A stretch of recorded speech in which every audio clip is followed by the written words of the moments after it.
Damos comienzo a un nuevo programa.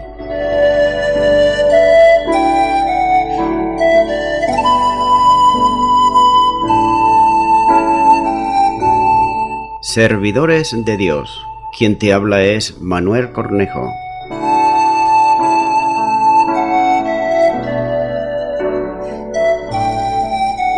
Este es un programa que está respaldado por la Iglesia Evangélica Misión Evangélica de Cataluña.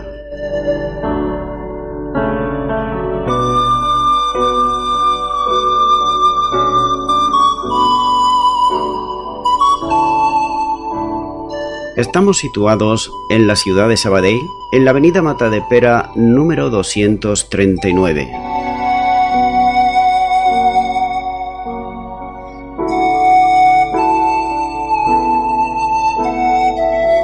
Antes de dar introducción a la palabra de Dios, estaremos poniendo una alabanza.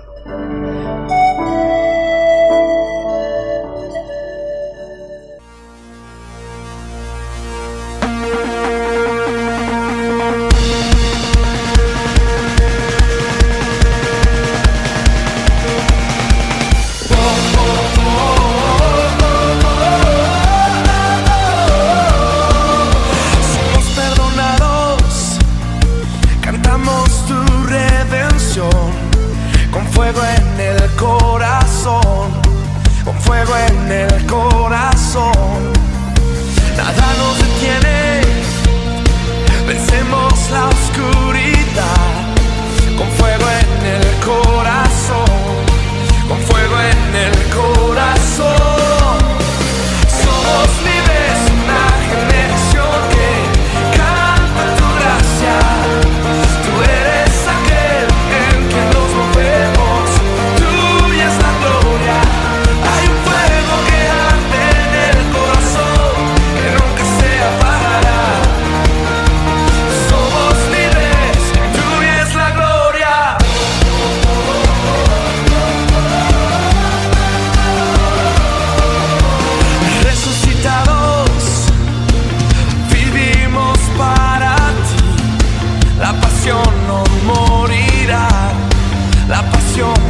Y nuevamente, tras la pausa musical, estoy ya de nuevo con todos ustedes, para estar compartiendo la palabra de Dios, que es la Biblia. Lo estaré haciendo de una manera expositiva, versículo a versículo. En esta ocasión continuamos con el libro de los Hechos, y en esta ocasión será Hechos capítulo 11 y versículo 27, donde nos sigue diciendo la palabra de Dios. En aquellos días, unos profetas descendieron de Jerusalén a Antioquía. Notamos que los lazos entre la iglesia en Jerusalén y la iglesia en Antioquía eran evidentes. Las noticias de la obra en aquella ciudad, la consolidación de la iglesia, el incremento de los creyentes, etc., era conocido en Jerusalén. De manera que no he de extrañar que entre ambas iglesias se estableciera una corriente de contactos personales. En este caso, Lucas habla de la visita de profetas que desde Jerusalén vinieron hasta Antioquía. La visita de estos profetas que vinieron a Antioquía para mostrar así que el Cristo ascendido había dado a su iglesia no solo los apóstoles y evangelistas, sino también a profetas, como más tarde escribiera el apóstol Pablo en Efesios 4 y versículo 11. Así que dice que vinieron de Jerusalén, ciudad de tan mala fama, que había querido de matar a los profetas. Una vez que Saulo y Bernabé habían enseñado y exhortado a la iglesia, los versículos 23 al 26 ahí lo muestra, a alguno de estos profetas anunciaban también acontecimientos que iban a producirse, como revelación de Dios sobre temas puntuales para que los creyentes y la iglesia de Jesucristo tomasen medidas en relación con los que los profetas estaban anunciando. Así que Lucas dice que algunos profetas llegaron a Antioquía procedentes de Jerusalén. Continúa ahora con el versículo 28, donde dice la palabra de Dios. Y levantándose uno de ellos llamado Agabo, daba a entender por el Espíritu que vendría una gran hambre en toda la tierra habitada, la cual sucedió en tiempos de Claudio. Dice la primera parte de este versículo que y levantándose uno de ellos llamado Agabo. Entre los profetas que fueron a Antioquía desde Jerusalén, en aquellos días había, como he leído, uno que se llamaba Agabo, quien anunció, por inspiración del Espíritu Santo, que habría una gran hambruna en todo el mundo romano. Este aparecerá más adelante, Agabo, anunciando una predicción respecto al apóstol Pablo. Dice la segunda parte de este versículo que daba a entender por el Espíritu que vendría una gran hambre en toda la tierra habitada, la cual sucedió en tiempo de Claudio. La hambruna ocurriría durante el tiempo del emperador Claudio. Varios historiadores romanos dejan registrado en sus escritos los estragos causados por el hambre en varios lugares del imperio, bajo el gobierno del emperador Claudio, por ejemplo, en los años 41 al 54 después de Cristo. De la misma manera, el historiador Josefo se refiere a esta circunstancia haciendo notar que el hambre fue notoria en Palestina durante los tiempos del procurador Tiberio Alejandro, en los años 46 al 48 después de Cristo. Y los documentos literarios atestiguan la veracidad del texto de Lucas. Con todo, es necesario entender bien la expresión la cual ocurrió durante Claudio. No significa que es la predicción de Agabo se hubiera producido antes del tiempo del emperador Claudio, lo que hubiera supuesto que la profecía tendría que haber ocurrido antes del año 41. El contexto histórico sitúa el tiempo en el entorno de la muerte de Herodes, o en el año 44, ya que el retorno de Pablo y Bernabé a Antioquía se produjo una vez entregada la ofrenda en Jerusalén, como veremos más adelante en el capítulo 12, versículos 23 al 25. De manera que la predicción de Agabo debía haber tenido lugar alrededor de los años 43 al 44 después de Cristo.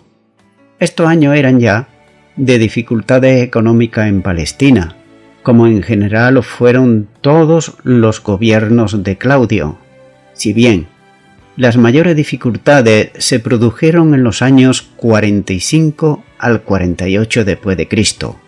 Hay que considerar también, en cuanto a la hambruna, que Egipto vendió grano para ayudar al pueblo hambriento de Jerusalén, y por otro lado, Chipre suplió de higos, y los cristianos en Antioquía enviaron ayuda a los creyentes en Judea, como veremos en el siguiente versículo 29, donde nos dice la palabra de Dios.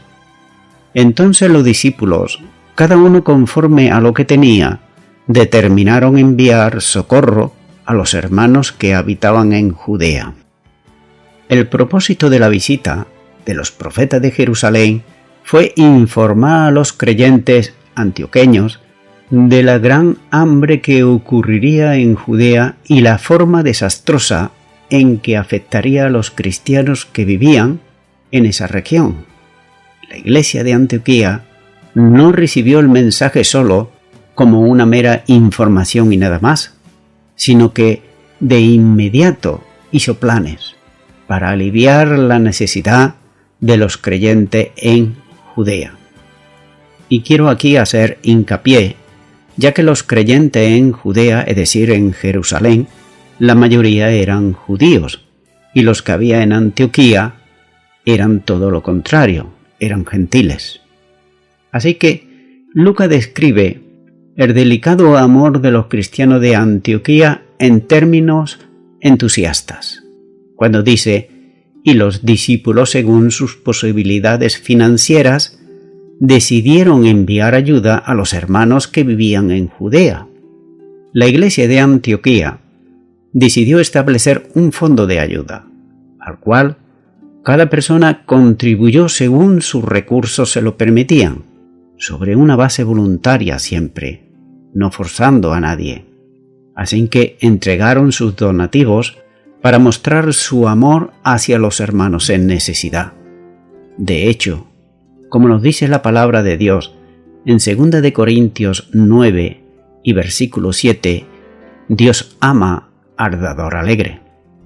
Al enviar ayuda para contrarrestar el hambre de la iglesia judía en Jerusalén, la iglesia gentil estaba derribando la muralla de separación entre judíos y gentiles. Por décadas, quizás como un resultado de la persecución que siguió a la muerte de Esteban, la iglesia en Jerusalén se iba empobreciendo.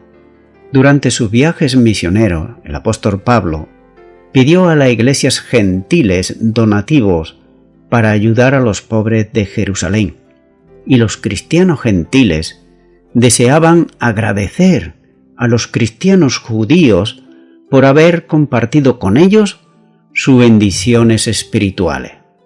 Así, retribuyendo la gentileza, enviaron bendiciones materiales a los hermanos de Jerusalén, como dice Romanos capítulo 15 y versículo 27, donde dice: pues les pareció bueno, y son deudores a ellos, porque si los gentiles han sido hechos partícipes de sus bienes espirituales, deben también ellos ministrarle de los materiales. Continúa ahora con el versículo 30. Este versículo ya es el último del capítulo 11, donde dice la palabra de Dios: lo cual en efecto hicieron, enviándolo a los ancianos por mano de Bernabé y de Saulo. En su informe Lucas es extremadamente breve. No dice nada respecto al tipo de ayuda que los creyentes de Antioquía enviaron a Jerusalén y cuándo lo hicieron estos despachos. Se supone que a Bernabé y a Pablo le entregaron una suma de dinero y estos la llevaron a su destino. Además, se puede pensar que los dos enviados llegaron a Jerusalén antes de la hambruna que se iba a desatar. Debemos recordar que los profetas fueron a Antioquía con el propósito de informar a los cristianos de allí acerca de la necesidad entre los creyentes en Judea. Cuando las noticias llegaron a los antioqueños, su respuesta fue inmediata y espontánea. Como he dicho, comisionaron a Bernabé y también a Pablo para llevar los donativos a los ancianos de Jerusalén y así demostraron la unidad visible de la Iglesia de Cristo. Por tanto, los creyentes de Antioquía enviaron a sus mejores maestros a Jerusalén para que fueran sus representantes. Por un lado, Bernabé aprovechó la ocasión para informar a la iglesia en Jerusalén acerca del trabajo que él y Pablo habían llevado a cabo en Antioquía. Por otro lado, para Pablo, este viaje fue una suerte de regreso a casa nostálgico, ya que años antes él había salido de Jerusalén porque los judíos de allí lo buscaban para matarlo. Capítulo 9, versículos 29 y 30, ahí lo muestra. Pero ahora Pablo regresa sin saber si sus enemigos le permitirán permanecer en la ciudad sin peligro. Era esta la visita a Jerusalén 14 años después que Pablo había salido, tal como relata Gálatas 2:1. Es decir, que habían pasado ya 14 años. Sigue diciendo este versículo, enviándolo a los ancianos. Es la primera vez que se menciona a los ancianos de la iglesia en Jerusalén. Estos ancianos eran líderes de la congregación y los encargados de funciones de conducción en la iglesia. El oficio de anciano será uno de los más reconocidos y nombrados entre las iglesias en Hechos de los Apóstoles. Cuando Pablo y Bernabé establecieron en Asia Menor iglesias, nombraron ancianos en cada una de ellas, como así lo muestra este mismo libro de los Hechos, capítulo 14 y versículo 23, donde dice: y constituyeron ancianos en cada iglesia, y habiendo orado con ayunos, los encomendaron al Señor en quien habían creído. De la misma manera, por otro lado, cuando envió a Tito a Creta, fue con el propósito de establecer el mismo liderazgo en cada ciudad donde había iglesias, como dice Tito capítulo 1 y versículo 5. Por esta causa te dejé en Creta, para que corrigieses lo deficiente y establecieses ancianos en cada ciudad, así como yo te mandé.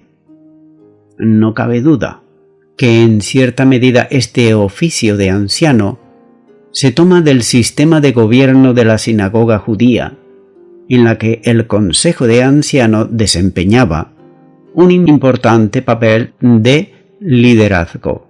Pues ya hemos acabado el capítulo 11 y ahora vamos a continuar con el capítulo 12, donde vamos a estar viendo, por ejemplo, la persecución de Herodes, que nos va a llevar desde los versículos 1 al 25. Pero primeramente vamos a estar viendo la muerte de Jacobo, que estaré compartiendo los versículos 1 y 2. Pero comencemos con el versículo 1, donde dice: En aquel mismo tiempo el rey Herodes echó mano a algunos de la iglesia para maltratarles. Dice la primera parte de este versículo, en aquel mismo tiempo. Lucas inicia un nuevo párrafo que sirve de puente, con lo que será ya definitivamente el tema general de Hechos de los Apóstoles, en los capítulos sucesivos. Por ejemplo, la expresión podría referirse al momento histórico, que sería la primera parte del año 44 después de Cristo, ya que en esta fecha se produjo la muerte de Herodes, durante el tiempo de los sucesos relatados. Bernabé y Saulo estaban en Jerusalén. Dice la segunda parte de este versículo, el rey Herodes echó mano a algunos de la iglesia para maltratarles. La primera referencia para situar el tiempo tiene que ver con el rey Herodes. El aludido aquí es Herodes Agripa I, nieto de Herodes el Grande, el que mató a los niños en Belén, procurando con ello la muerte de Jesús, como nos dice en Mateo capítulo 2 y versículo 16. Además, era sobrino de Herodes Agripa, el que hizo matar a Juan el Bautista, como así lo muestra Mateo capítulo 14 y los versículos 1 al 12. Este era hijo de Aristóbulo, a quien su propio padre, Herodes el Grande, hizo matar en el año 7 a.C., cuando Agripa tenía solamente 3 años. Él fue enviado a Roma con su madre, Berenice, y educado en la corte imperial. Después de la muerte de su madre, llevó una vida desordenada y aventurera, hasta tal punto que el emperador Tiberio, poco antes de su muerte en el año 37 después de Cristo, lo hizo encarcelar. Pero aparece en escena Calígula, que fue compañero de desenfreno de Herodes. De modo que cuando subió al trono imperial, Calígula le nombró rey dándole algunos territorios en la Palestina septentrional que habían pertenecido a Filipo y Lisanías, como así nos muestra el Evangelio de Lucas capítulo 3 y versículo 1. Herodes Antipas cayó en desgracia y en el año 39 después de Cristo le fueron agregados a su reino los territorios de Galilea y de Perea. Más tarde, el emperador Claudio, a principios del año 41 después de Cristo, le añadió Judea y Samaria, de manera que en la práctica reunión bajo su reinado todo lo que había sido el reino de su abuelo Herodes el Grande. Pues bien, este era el que se enfrentaba ahora a la Iglesia de Jesucristo. Un hombre que era sagaz y taimado, es decir, que era un bellaco, un astuto, que procuraba ganarse el favor de los súbditos, especialmente de los judíos en Jerusalén. Por tanto, decidió perseguir a los cristianos. Como no había pasado en la persecución después de la muerte de Esteban, ahora procuraba, por otro lado, matar a los apóstoles. Posiblemente, los apóstoles no gozaban de afecto popular en el principio de la Iglesia en Jerusalén, sobre todo al incorporar a los gentiles creyentes como miembros de pleno derecho en la Iglesia cristiana y con el mismo nivel que los judíos, cosa que sobrellevaba a los radicales y conservadores judíos. De manera que cualquier acción emprendida por Herodes contra los líderes de la Iglesia iba a satisfacer el espíritu sectario y vengativo de ese sector más fanático que había en Jerusalén. Así que Herodes estaba dispuesto a granjearse el favor de ellos. Continúo ahora con el versículo 2, donde nos dice la palabra de Dios: y mató a espada a Jacobo, hermano de Juan, Herodes sabía unir la vida disoluta en su corte con la apariencia de la misma estricta fidelidad a la ley y a las formas de los judíos, es decir, que era un hombre de dos caras. Y por tanto, ello era para ganarse la disposición de ellos, es decir, de los judíos. Es por eso que procuró actuar contra los apóstoles como figuras visibles y líderes de la Iglesia cristiana. En su degradante y perversa actuación, mandó degollar a Jacobo, o Santiago, el hermano de Juan, hijo de Zebedeo, conocido como Santiago el Mayor. Es sorprendente notar que frente a la descripción detallada de la muerte de Esteban, Lucas guarda silencio sobre la de Santiago. Santiago o Jacobo era uno de los discípulos del llamado círculo íntimo de Cristo, como podemos ver en el Evangelio de Marcos capítulo 5 versículo 37, también el capítulo 9 versículo 2 y el capítulo 14 versículo 33. Santiago, por su carácter semejante al de su hermano Juan, había recibido de Cristo el calificativo de hijos del trueno. Marcos capítulo 3 y versículo 17 ahí no lo está diciendo. Pero también los dos hermanos habían pedido a Jesús un puesto de honor en su reino, y a ellos le preguntó Jesús si podían gustar del vaso que él iba a gustar. Afirmativamente y activamente, y además ser bautizados con el bautismo con que él iba a ser bautizado, a lo que respondieron los dos hermanos afirmativamente.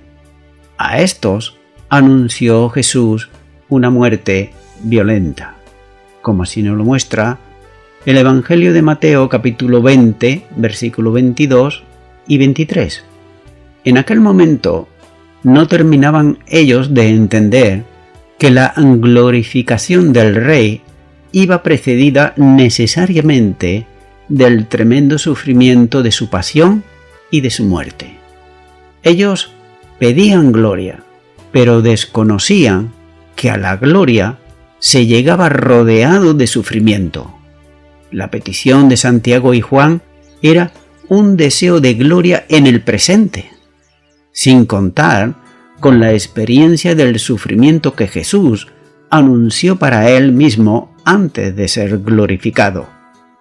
De ahí que el Señor le pregunte inmediatamente si ellos eran capaces, no estaban dispuestos a beber la copa que él había de beber. La expresión semita indica pasar en forma completa por una experiencia, bien sea favorable o bien sea desfavorable.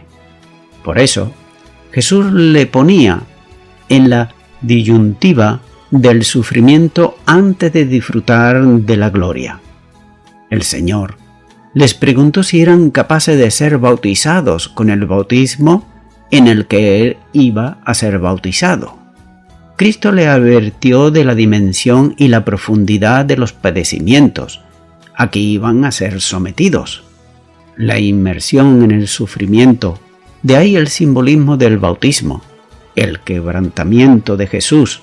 Este sufrimiento tremendo es referencia en el camino de cada creyente identificado con él, es decir, con Jesucristo. Por otro lado, vemos que la muerte de Jacobo fue a espada, esto es, degollado. La muerte de ese modo era considerada como vergonzosa para los judíos. La muerte a espada tiene que ver con una ejecución de sentencia judicial, política, pero nunca religiosa. Es por eso que a los cristianos comenzaban a considerarlos como enemigos del Estado, por ser seguidores de aquel que había sido muerto por los romanos como sedicioso. Cabe hacerse una reflexión y es la siguiente: ¿hubo tal vez un procedimiento judicial para ejecutar a Santiago? Pues posiblemente no. ya que Herodes no necesitaba otra cosa que su propia voluntad para quitar la vida a alguien. Era Herodes un sanguinario sin escrúpulos, pero aún así actuaba como ejecutor de la sentencia que la ley establecía para quienes conducen a una ciudad a servir a dioses falsos, como así lo muestra Deuteronomios capítulo 13, versículos 12 al 18. Vemos aquí la otra cara de Herodes, la que trataba de poner a los judíos, haciéndose pasar como un hombre piadoso, cuando en realidad era un sanguinario sin escrúpulos. Y voy concluyendo ya con esto. Salomón expresó muy bien la desesperanza de pelear contra Dios cuando escribió: «No hay sabiduría inteligente ni consejo contra Jehová». Proverbios 21:30. Aunque a menudo hombres pecadores aclaman a quienes luchan contra Dios como sabios, en realidad son necios. La verdadera sabiduría yace en estar al lado de Dios y no en luchar en contra de Dios, ya que la historia está sembrada con los restos de las vidas destrozadas de aquellos que lucharon en contra de Dios. Por ejemplo, el desprecio al cristianismo como una religión de débiles, que no solamente es desprecio, sino también se convierte muchas veces en persecución. Pelear contra Dios, finalmente, lo llevó al límite y vivió como demente los últimos años de su vida, como le pasó en el siglo XIX al filósofo alemán Friedrich Nietzsche, que murió en un asilo para locos, en la más completa soledad. Estimado y estimada oyente, muchas personas, sin darse cuenta, luchan en contra de Dios. Unos lo hacen por desconocimiento y otros lo hacen cuando se creen ellos mismos que son su propio Dios, con minúscula, ya que se creen autosuficientes, porque a lo mejor no tienen necesidad de nada. Tienen la vida resuelta, trabajo, casa, coche, tienen una cuenta bancaria holgada y además gozan de salud. Y ellos dicen: ¿qué necesidad tengo yo de Dios? Pero si así fuera, que ellos no tienen necesidad de Dios como así piensan, entonces cabe hacerse una reflexión, y es la siguiente: ¿por qué envió Dios a su Hijo Jesucristo a morir en una cruz? ¿Por qué lo hizo? Lo hizo precisamente para redimir de sus pecados al pecador arrepentido. Estimado y estimada oyente, nota que dije que Jesucristo vino a la tierra para redimir de sus pecados al pecador y la pecadora arrepentido y arrepentida. Es por eso que si tú hasta ahora rechazaste a Dios, luchates en contra de Dios, tú sabes el motivo y Dios también lo sabe. Ahora Él, Dios, te está extendiendo su mano de misericordia y de perdón a través de su Hijo Jesucristo. Si tú le aceptas en tu corazón como tu Señor y tu Salvador, Él perdonará tus pecados y podrás formar parte de la familia de Dios, es decir, de la Iglesia de Jesucristo. Por eso, si antes nunca has orado y le has pedido perdón a Dios con un corazón sincero, pues yo te animo ahora a que puedas hacerlo. Repite ahí conmigo a donde estás esta oración que yo voy a hacer. Repítela conmigo y di: Señor Jesús, te pido perdón por todos mis pecados. Reconozco que hasta ahora he sido una persona rebelde a Dios y que he luchado en contra de Él. Por ello me arrepiento. Te abro mi corazón y te recibo como mi Señor y como mi Salvador. Y yo te doy gracias en el nombre de Jesús. Amén.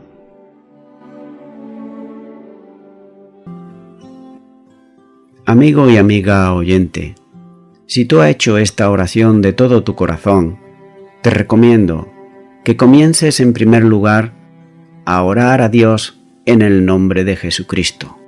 Orar a Dios no es rezar, sino que es hablar con una persona. También te recomiendo que leas la palabra de Dios. Comienza por los evangelios si no lo has hecho nunca. Y también te recomiendo que para que puedas crecer espiritualmente, te congregues en una iglesia cristiana evangélica donde se predique, se enseñe y se practique la sana doctrina y la palabra de Dios. Congrégate ahí y con el tiempo crecerás espiritualmente y podrás servir al Señor Jesucristo. Que Dios te bendiga. Y a toda la audiencia, nuevamente, ya me estoy despidiendo de todos ustedes y será hasta el próximo programa. Que Dios os bendiga a todos.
Dios conmigo está.